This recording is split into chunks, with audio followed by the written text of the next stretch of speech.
Well, ministries, we are very committed to a biblical framework for giving and asking. For a long time, my husband and I were missionaries, and that was the first whole part of our ministry experience, and then we were on leadership with the international mission that we served with. Before one of my responsibilities with TEAM, the Evangelical Alliance Mission, was donor engagement, along with recruiting new missionaries, etc. And then I found out that everybody despises fundraising or donor development. And I thought, oh, I really like it because I like to see people enjoy their giving really accomplishing God's purposes. And then they're like, okay, then you can do it. You go ahead. We'll do these other things. And then more and more I got doing it. And then I went into consulting after my time with TEAM, and the last 9 years been here with Douglas Shaw Company. So it's kind of an interesting journey. I don't think anybody goes to college thinking, I'm going to be involved in donor development. Now there is such a thing, but back when I was, my board said, go figure it out, and gave me a chunk of seed money. And I said, man, the board never gives anybody money that doesn't ask for it. So I was on the hook to figure out what we needed to do for donor development. So then where we started was with, well, what does the Bible have to say? Which is what you figure, where you start with any policy or anything you're trying to learn about, any subject matter, is you say, what does Scripture say? And that's where I figured out that I really enjoyed anything that had to do with connecting people giving of their resources to the Lord's work.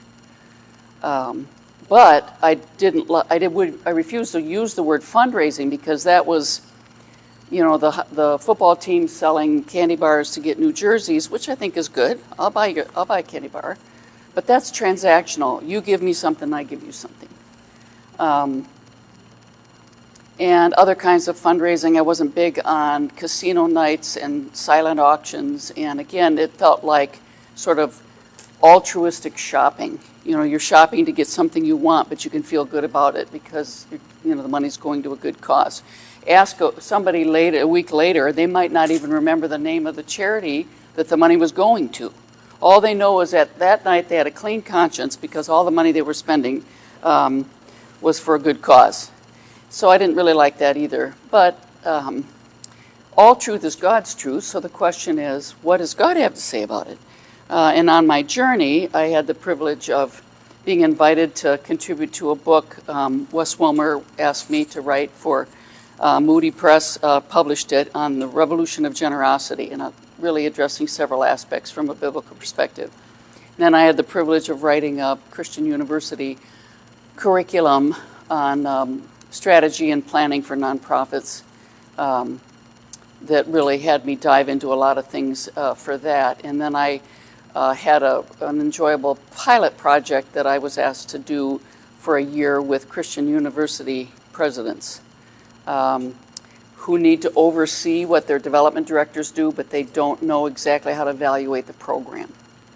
And it matters for all of them, but especially in higher ed and Christian colleges and universities, the presidents don't always know if their development staff are doing the right things. They don't know how much to put in the budget, that kind of thing. So this was for the presidents, but here's everything your development department needs to accomplish and how you can evaluate it. That was really fun that I got to do, and then came into the direct response side. And direct response is really interesting. I didn't know if I would really like it, and I remember thinking, well, they're the people that send out the junk mail and just flood everybody with gobs of stuff. Why, this is my conversation with the Lord back in 2014, why with all my rich experience you've allowed me to have, would I at this point be interested in a company that is sort of turning a crank on all the stuff and stuff and stuff?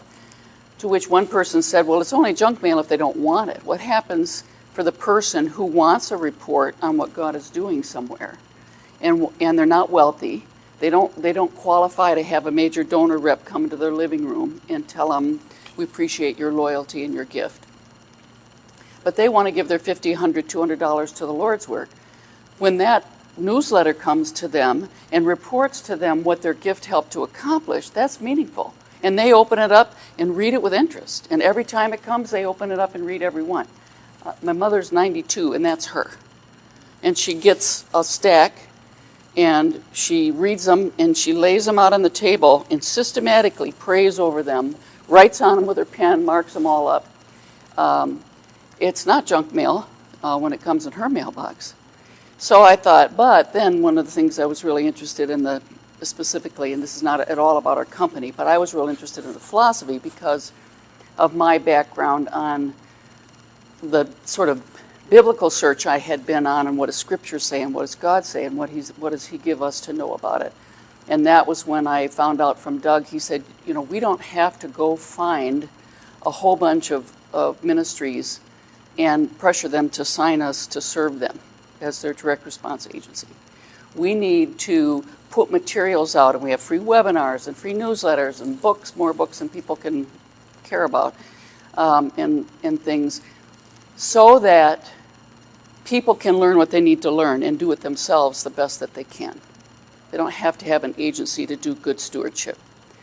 Sometimes agencies are actually more cost effective in the end. It depends. But when we offer to the Lord, because we all learned it, Doug learned it, I learned it, everybody learns it, God owns all that. We don't have a corner on that knowledge. Then it really resources God's kingdom work, and that's what we want. So literally, about at least once a month, and sometimes more than that, he'll say to our leadership team, we serve who God sends to us, and we're asking the Lord to help us to know who that is so that we can give them good value and serve them well. And so that's what we're trying to do, is put the word out. So when I had that kind of personal alignment, then I thought, okay. And then diving into it, and this is again now coming up on 9 years ago, there was a whole lot more to the art and science of it than I had any idea. I mean, I knew about data, I knew about different kinds of donors, and donors having different kinds of relationships with the organization and all of that. But the depth and breadth of it has just amazed me. And it's really, that's where it can often be a good thing to just have people who have all that knowledge come together and weigh in on things. So if this was a mother and a daughter reading an e-newsletter that you sent to them, what would be in that newsletter copy that would make them go, you know what, we gave a couple of months ago to them, but I think it'd be good if we gave another gift to them. And it might even be the daughter who says it. What would be in your newsletter? What can you think of that you write about that would prompt them to say, this is really important, this has to happen. We can't let this not happen for lack of funds. One of the things that donor development does is interrupt people. And you know that in your own life. So even if it's not something that comes in the mail, if it's an organization calling or whatever it might be, it's so often the case that you're thinking about everything you've got going on that day, and suddenly somebody's trying to stop you and stop everything and say, wait, I want you to hear this story. It's really a good story. You're going to really like it. And okay, and you go like, all right, I'm stirring here, and the washing machine's going over here. Okay, let's have it with the story. And then at the end, they're going to say, so we're doing more things like that. Would you like to give to that? And often that brief interaction, but very compelling interaction, is enough that we say, yeah, I'll give to that. Okay, just 1 second. And then we do it, and then we get back to the stirring and the laundry. So we're interrupting people and asking them to think about something. Well, a large survey research project done by an outside group, they're not faith-based. The donors were not primarily faith-based. 16,000 of them. So this is just sort of broad mainstream comments on why they give to anything charitable. Number one was, it makes me feel like a good person. Now I have to think about it. It's probably true for Christians too, but I thought it was interesting. That was the first thing. And I'm thinking, probably also people who don't know the Lord feel like, I don't know, maybe they think God will be happy with them if they do something good on a day, and so maybe that's partly guilt or something, I don't know. But that was the strongest answer. I want to give back. Well, it's good when some people can understand I have more than some people have had the privilege of having. And then I would say for a lot of us, we say God has richly blessed us. And not everybody's that fortunate. And so they really do want to give back. So again, I've got Old Testament and New Testament. We'll look at a couple of things briefly here. But one thing that amazes me, and you probably use this, in fact, I'll ask you in a minute if you use this in some of your own devotionals that you teach. When Jesus goes to Nazareth, and they're not appreciating him there, and that's when he says, you know what, a prophet in his hometown never gets respect, right? So he opens up the scroll, he goes into the synagogue, which is his habit of doing, grabs the scroll from Isaiah and reads it, and says about the passage of him who will proclaim good news to the poor, freedom for the prisoners, recovery of sight for the blind, to set the oppressed free, and proclaim the year of the Lord's favor. And he rolls the scroll back up, and he sits down. And it says they're just amazed. And he says, today this is fulfilled in your hearing. It was right after the 40 days of temptation in the wilderness. And the beginning of chapter Luke 4, verse 1 says, Jesus, filled with the Holy Spirit, goes into the synagogue. And I'm thinking, he just announced, after the temptation is over, and he tells Satan, he responds with Scripture, Satan leaves, he's announcing the beginning of his public ministry. It's like, all right, you knew this was coming. You knew this was the prophet Isaiah said this was going to happen in the future. Guess what? It's happening. It's here, and I'm it. That's his job description. He just basically says, here's I'm the Messiah, and here's my job description. You heard it before, and this is it. And they were just completely amazed. So he says to them, I'm it. And that starts everything off. Well, have you ever asked yourself, how did Jesus pay for his 3-ish years of itinerant ministry? They're traveling around, they're going here and there. We have more than one passage in the Gospels that says, and then he sent, well, this was before the woman at the well, he sent the disciples into town to buy bread. And then he's at the well and he meets the Samaritan woman. Where did the money come from to go into town to buy bread? Where's all that coming from? And I'm thinking, wherever Jesus got money for his ministry is a good clue for us to get money for our ministry. Because at that point, he's incarnate in the flesh, gets tired at night, wakes up in the morning, he's taken on human form. Where's that coming from? Well, it took me, let me pull that up here just real fast. Oh, now I was already in Exodus. I'm getting ahead of myself. All right. I got to just 1 second. So I came across this it's from Luke 8. So that was Luke 4. Today this is fulfilled in your hearing. In Luke 8, after this, Jesus traveled about from one town and village to another. The 12 were with him, and also some women who had been cured of evil spirits and diseases. Mary called Magdalene, from whom 7 demons had come out. Joanna, the wife of Chuza, the manager of Herod's household, Susanna, and many others. Verse 3. These women were helping to support them out of their own means. That's the second half of verse 3. This is Jesus' donor base. Middle-aged business women. Women who had funds. So the disciples, that's men. Now we know greater crowds traveled with them, but he's got the disciples. They're going from place to place. And these women were helping to support them out of their own means.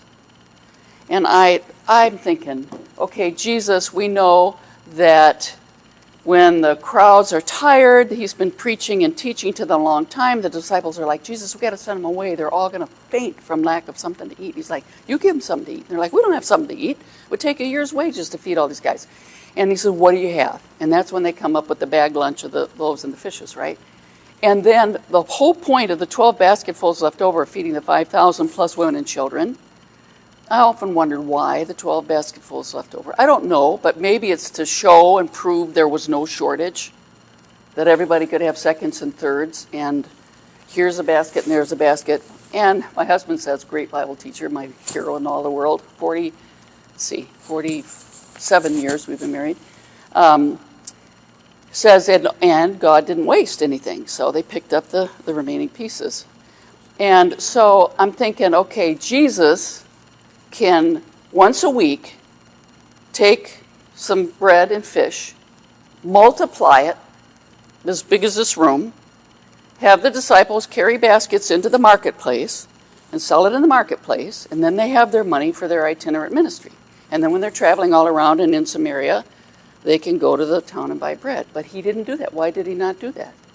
We would call that social enterprise. I love social enterprise, but he didn't create, even to train the disciples, he didn't create something that was revenue generating.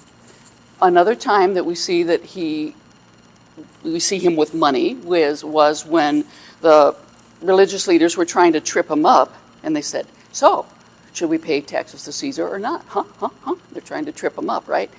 And brilliantly, he says, all right, you see this coin, which out of a fish's mouth, that's pretty cool.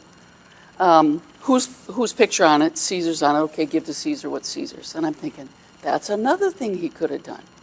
Wherever that coin came from, he can just, there's 5 more coins. Here's 10 more coins. Coins, you don't even have to sell at the marketplace. You just spend them. You go in Samaria into the town and give them your fish coins. He didn't do that.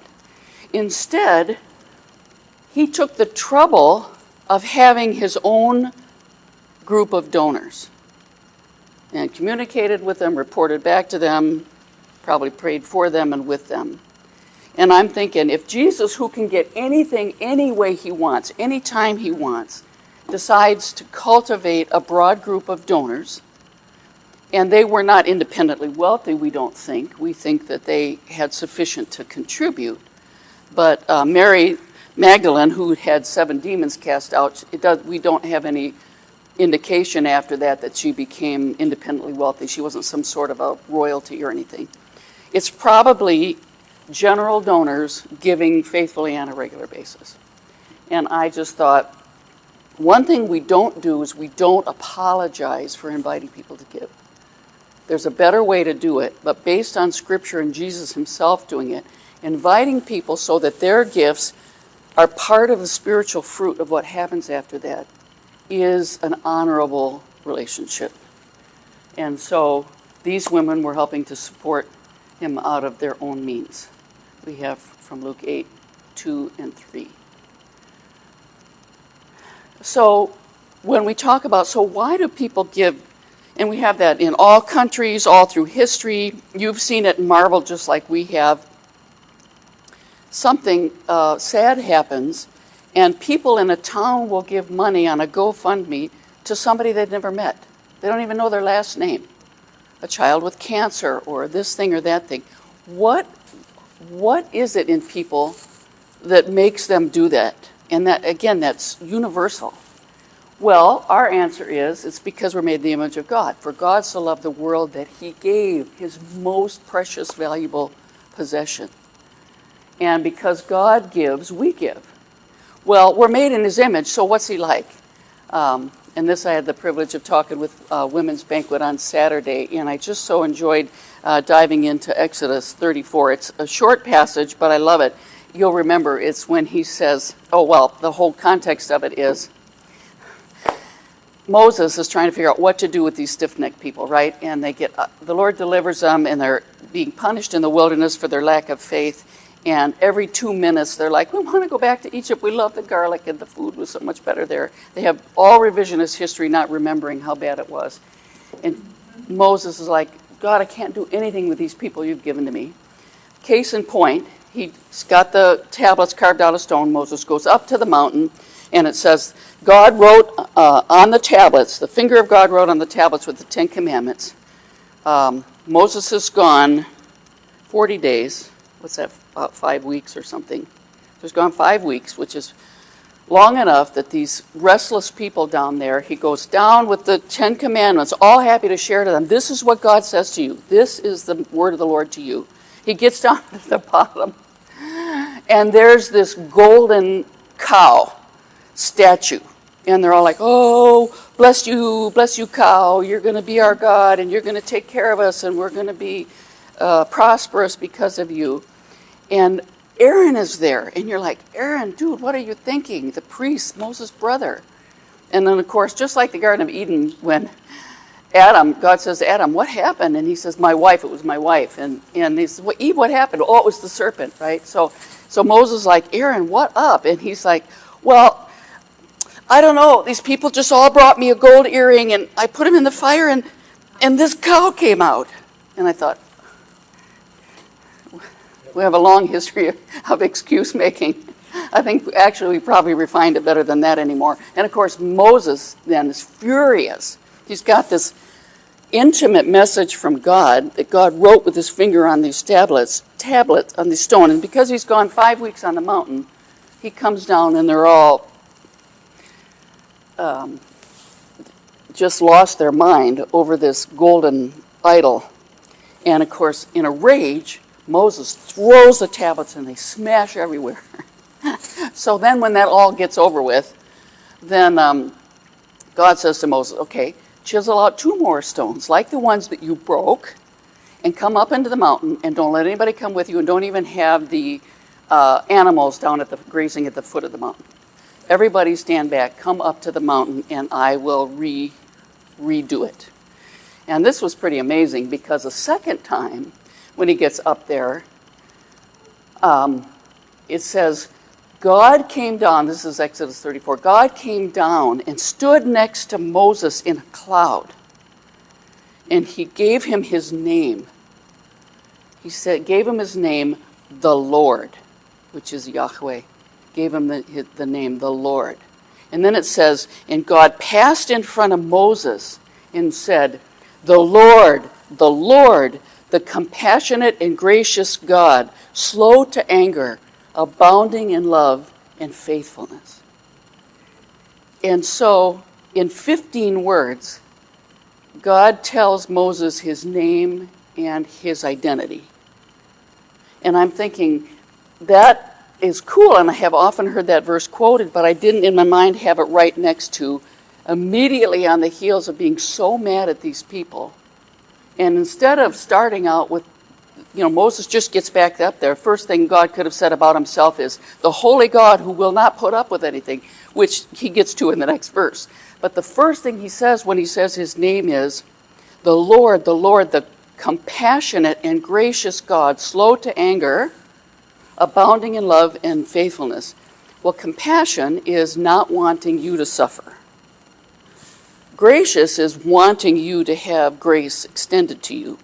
So God says about his identity, I don't want this to happen. I do want this to happen. I'm slow to anger, abundant in love, and abundant in faithfulness. Love is everything that we need. Faithfulness is he's not going to give up on us. And that's what we tell all of the guests and neighbors and people we work with. Repent from your heart sincerely. God will not give up on you. He will not turn you away. And so people are made in his image. And so when a person, even somebody who doesn't have a personal relationship with the Lord, they don't know why, they may be moved with compassion to give to something in a situation they really are not that familiar with. They don't even probably know where it comes from. But it wells up in there that, oh, I don't want that person to suffer.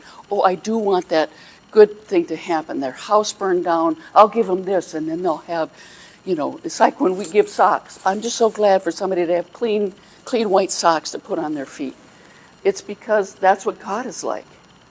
So this is an actual study, decoding the charitable brain, empathy, perspective taking, and attention shifting, differentially predict altruistic giving. Journal of Neuroscience. We'll get to that in a second. But I thought this was interesting because don't you love it when the rest of the world figures out things that God has already told us, and they just discovered it themselves, and like they almost invented it or made it up. But I think it's interesting now in talking about neuroscience, they're saying, well, we can view literal slice images of the brain, and we can observe when something in what they call the pleasure center of the brain happens and it all lights up, and they know, they can see what causes that. They can introduce a stimulus that causes that. They also can see other parts of the brain, and now because it's medical science, we're like, oh, that's really amazing. Well, it is amazing, and they can verify it, but it's consistent with what we know from what God told us. We just didn't know that you could actually see the brain light up doing it. That's the new part. So what they did is they did a study, it was really interesting, on a group of people, and it was over a long period of time, a sustained period of time, I should say, and the difference between what motivated these participants, they're just subjects in the study, to give a small gift, a modest gift, or to give a much higher, generous gift. And if you read about the study, it's pages and pages long, and all the controls they had in and everything to make sure that it was statistically valid and all. So there were total dollar amounts, and the people could make a decision this way or this way, and if they did that, then the amount that they had to give would be affected. So they all understood it was money given to them for the study, and they made the decision. And so different charities would introduce something, and they would decide, oh, I think that's really good. I'm going to give of my total money they're giving me in my fake account, I'm going to award this. And then somebody else, and they say, I want to award this. And so it was a level playing field. It had nothing to do with their own actual finances or anything like that. It was people who agreed to participate. Everybody was told what money they had to give in the study. And they were supposed to evaluate what they were hearing and decide what level of gift they were going to give from this amount that had been awarded to them for the study. And what they found out, 3 characteristics for the people who heard something from a charity and decided to give more. And in the study, it reads like a medical thing. I had to go real slowly, and it took me a long time to reread it because it's so hard to wade through. But they said empathy, perspective taking, and attention shifting. And this is the way they defined them. Empathy is when they're hearing the story that this charity's telling them on, here's why we need money and what we're going to do with it. And here are the people who are going to benefit from the donations. The empathy was, how relatable is that? And part of it you can understand because we deal with this in this work. So addictions, they have some control over that. And some of your donors might say, well, they're kind of doing, I don't know if I'm going to give money to help people who are causing their own, I mean, they got broken family relationships, but if they would just quit doing that behavior, they wouldn't lose their kids. So we all are trying to think on, is it worthy? Are they gift worthy? Do they deserve it? And we feel bad sometimes for thinking that, although some donors don't feel bad. They're like, well, I'm not going to give to such and such. I'm not going to give to kids trying to come out of gangs. They shouldn't have been in a gang in the first place. Well, you can have that perspective if you want to. So one of the things that affected whether or not they gave generously on their ability to feel like it was relatable what the problem was, and that the recipient was worthy to have help. The second one, perspective taking, is, wow, what if that had been my house that burned down? Or what if I had been the one in that traffic accident? We drove by there lots of times. I just didn't happen to be that day. And what if that had happened to me? So the perspective taking is that instant thing that happens when you read and feel like, oh my goodness, that could happen to anybody. And the attention shifting is when in the course of the charity explaining the issue, and again, back to the mother and the daughter at the beginning that were interrupting, stirring meat, washing the soccer uniform, all due right away. And we're saying, stop everything, I have a story to tell you. The ability for them to stop and give their full attention to the story so that they're going, okay, here's the problem, here's what they're going to do about it, here's the result when they do that, and your gift today of this amount, it helps them do that with more people. And it clicks that, oh yeah, okay, they actually entered in and thought about it. And so what they're seeing then is when we're telling our stories of life change, of what God is doing. Current donors you have, and this is not a function of wealth or capacity, it's a function of them entering into the situation. Part of what motivates them to give more is that the way you're presenting it to them, they feel empathy, they understand, boy, that happens, that does happen. And they can shift their attention to the cause. And if that were me or the perspective taking, it's not, and even empathy, it's not only that it's relatable that, yeah, that was my experience too. I was a kid that grew up for a time on public aid, alcoholic father. Is he recording this? My mom had troubles, and I would have been helped by your mission. And as a kid, I was real panicky, thinking, I'm gonna be on the street. I didn't know how close we were to losing our house, but I knew that my mom had no ability at that point to think about it. And I just hated the people in the suburbs, all those white people out there. It's all your fault, and here's all the reasons it's your fault. And none of you care what happens to me over here at this. I was part of town that when people drive through, they'd lock their doors and be like, "Oh, they're going to stab our throats when we drive by." And we used to ridicule them and scare them when they would stop at the stop sign just to make it worse. I was such a punk, and I was just raging with anger, and I was so glad that the Lord decided to save me and show me compassion and grace. It's interesting because understanding the mind of the donor, Russell James from Texas Tech, he's got a book, and I believe let me check out right, but it's inside the mind of the planned giving donor. So this is on the emotional side, current giving, but a lot of the same principles apply regardless of what type of giving. But it's just this whole understanding of how the brain can really help us. That's interesting, because sometimes in our minds we feel like, well, planned givers think this way, major donors think this way. Yeah. But some empathizing, for example, with who's being served is still there. Yeah. But it may not be as quick of a reaction for planned giving as it is for Yeah. all of a sudden there's a flood or there's a hurricane or something happens. Yeah, so even they're at a different stage of their giving doesn't mean that they think differently about their giving decisions. That's really good. That's exactly. So I know that when donors give, they didn't all have my experience in growing